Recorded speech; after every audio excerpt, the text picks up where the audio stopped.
morning, or depending on when you're watching this, good afternoon, good evening, or good night. My name's Ross, and as always told, out of Voice of Radio. So today we need to take a look at Miraidon and ask the genuine, legitimate question, hang on a second, did Miraidon just become the actual best deck in the Pokémon TCG? And I think the answer might be yes. Now, this makes me happy personally, because I don't know how many of you watch the official Pokemon broadcast. I'm hoping many of you. And I'm hoping that most of you know I am on the casting team for those broadcasts. Not for every event, of course, but for several of them. And from EUIC last year when it was legal, I've just been predicting Miraidon like the whole time. I have spent an inordinate amount of time telling you guys Miraidon is great, and I keep basically being proven almost right, and then it falls. And then the rotation hit. And basically everyone was like, yeah, mate, Miraidon's dead. Miraidon's gone. It's not good anymore. Well, we just had a Champions League over in Sapporo. The first big Champions League with Mask of Change legal, which, to put it another way, makes it the first big Champions League in the North American Internationals format. Yeah, Miraidon won the whole darn thing. The lovely Antoine Boulet told me they were going to be playing Miraidon at the tournament, and they were feeling very confident, and I basically just told them, I really hope you're right. Antoine had a great day 2 run, and then Miraidon went and won the whole darned thing. Now, quick shout out here to Trust Your Pilot TCG over on Twitter. They've shared this graphic. It's the metagame. The top 16 metagame. And if you have a little bit of a look, well, it's Dragapult, which we were expecting, and then it's Miraidon. The final was actually Miraidon against Gardevoir, which is kind of interesting to me, because they were not supposed to be the top decks in the NAIC format. They were supposed to be kind of left behind a little bit, but absolutely not.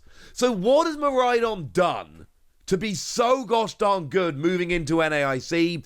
And the answer is incredibly simple. It beats Dragapult.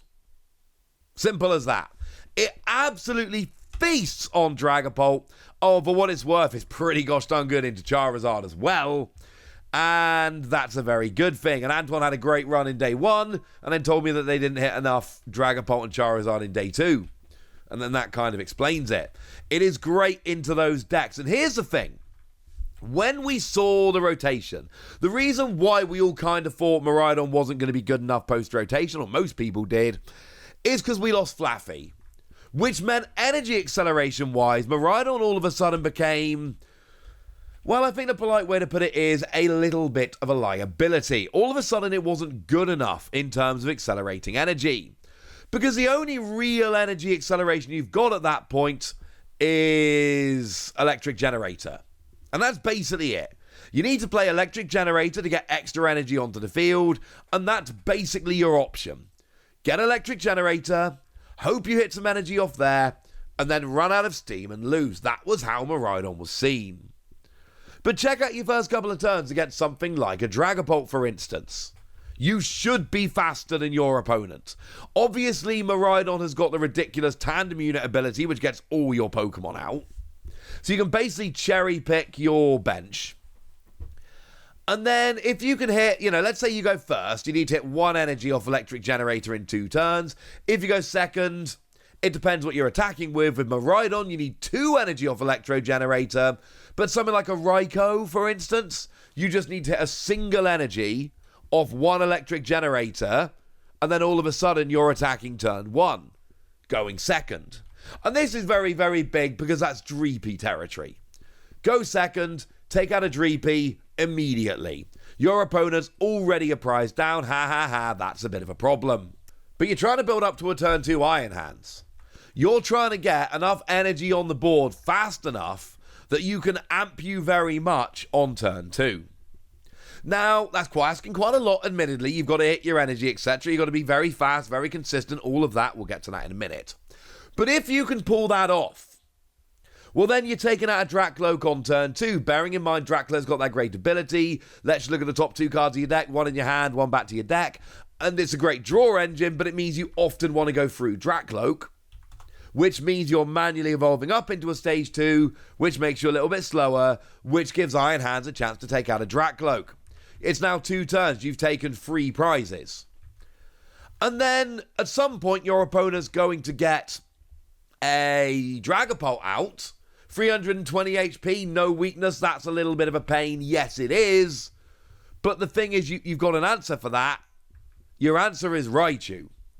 Raichu can discard energy from anywhere on the board, and for each one, as many as you like, and for each one discarded, you deal 60 damage. Now, admittedly, that is 6 energy to get rid of a Dragapult. But if you can pull that off, that's a 1-hit KO on a Dragapult.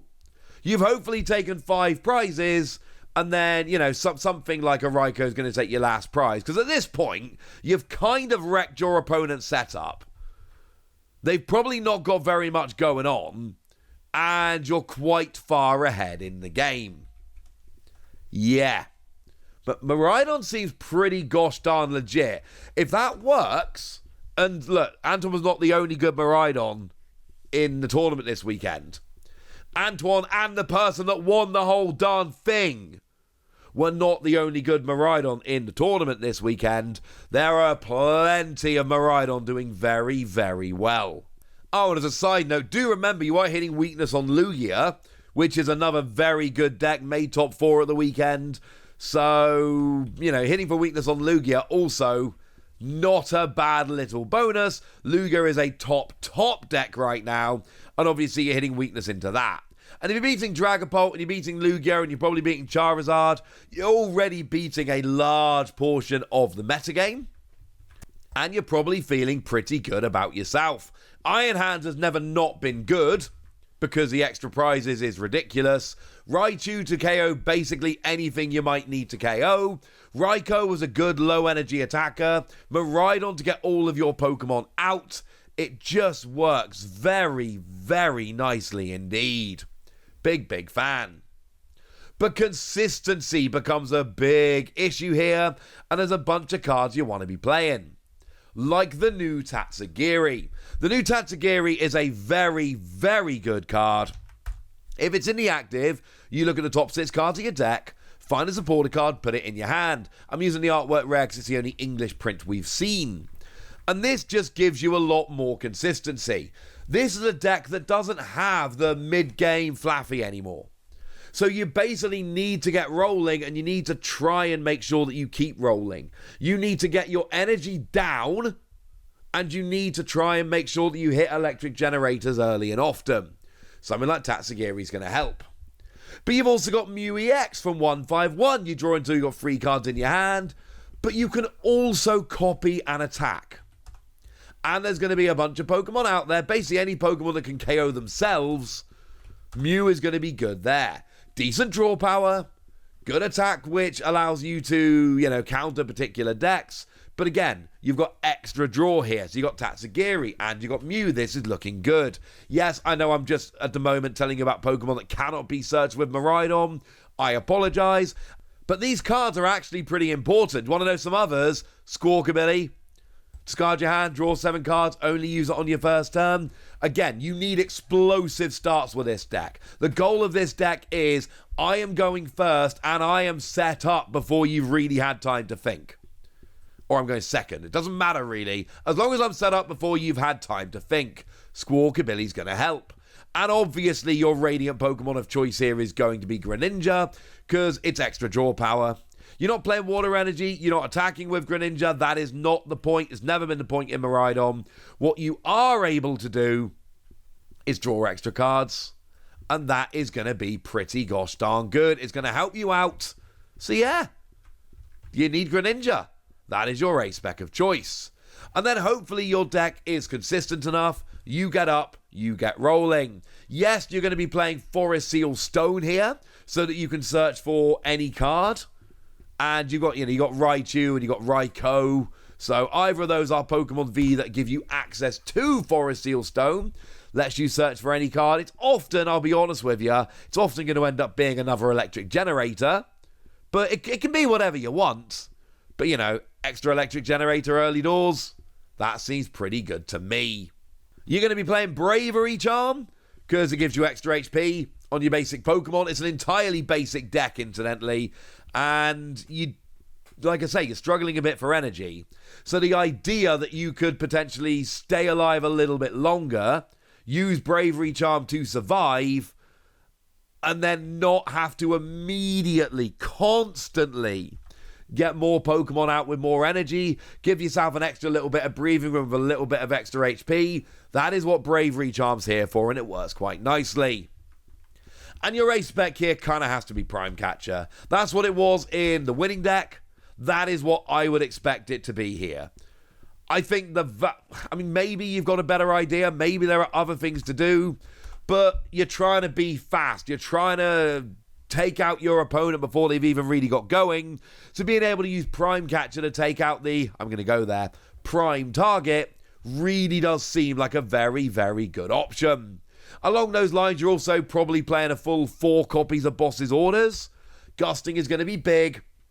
You want to be taking out, if your opponent sees you setting up fast, they know if they can weather a couple of turns, get a big Pokemon out, they might be okay. If you can gust and take them out before they get going, that just becomes a completely moot point. And you're probably going to be playing Iron Bundle here as well. Makes your opponent switch their active, which is nice. It's not always going to work. They get a choice of which Pokemon comes active afterwards. Sometimes they will have another one they don't mind putting active. But there's going to be plenty of times with Iron Bundle where you can essentially drop this, force your opponent to put something in the active they really don't want to, and then take an advantageous KO. Also think it's worth very, very quickly just shouting out that new Baton card. Specifically, I'm talking about Heavy Baton, the one from Temporal Forces. If it's got a retreat cost of 4, you're an active Pokemon, and is knocked out by damage from an attack, you can move free energy from there to a bench Pokemon. Or any of your bench Pokemon in any way you like. This is basically when you attack with Iron Hands. Your early Iron Hands, you really want this attached to it, because you take 2 prizes, and either your opponent knocks it out, but you keep free the energy with Heavy Baton, yay, or they don't knock it out, and then you've got Iron Hands ready to amp you very much again. Either way, you're good. And because that's pretty important, maybe Town Store becomes a stadium you want to play? Let you search it out when you need it? That could be kind of fun. Plus, lets you get your other tools like your Bravery Charm, like your Forest Seal Stone, for instance. So, yeah. To be honest with you, on the winning list, only managed to play 1. It's not one you've necessarily got a huge amount of room for, but it is a very, very good stadium. Here's the winning list. It's not the only list out there. It's a good one to use as a reference. Also just won a Giant Champions League in Japan, so it's probably a pretty good list. But basically what we've got here is a deck that it still makes me super duper nervous.